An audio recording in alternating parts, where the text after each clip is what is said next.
প্রিয় পুরুষ, প্রথমে জানাই বসন্তের শুভেচ্ছা। কেমন আছো?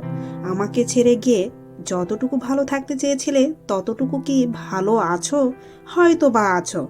জানো, তোমাকে নিয়ে লিখতে বসলে আমার ডায়েরির পাতা শেষ হয়ে যাবে, তবুও মনের ভিতরে থাকা অনুভূতি শেষ হবে না।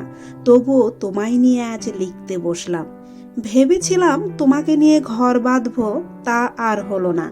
তবে তুমি চাইলে ঠিকই হতো, কিন্তু তুমি তো চাইলে না। যেদিন তুমি আমাকে ছেড়ে গিয়েছিলে সেদিনও তোমায় ফিরে আসার অপেক্ষা করতাম। চলে যাওয়া মানুষ কখনো ফিরে আসে না, তবু তোমার অপেক্ষায় চাতক পাখির ন্যায় বসেছিলাম। কারণ তুমি আমায় বলেছিলে একদিন শত মান অভিমান ভুলে আমার কাছে চলে আসবে। কই, আর আসলে না।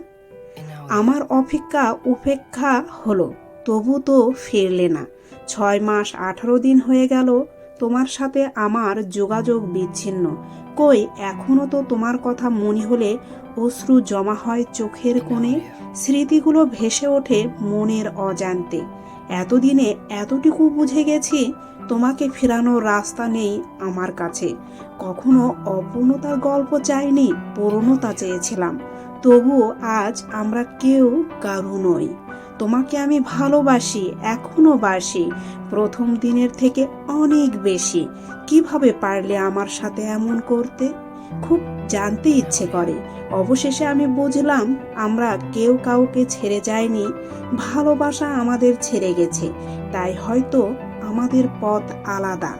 যেখানে থেকো ভালো থেকো, স্মৃতিগুলো বাঁচিয়ে রেখো। ভালো থাকুক আমাদের ভালোবাসা। ইতি, তোমার লক্ষ্মীটি।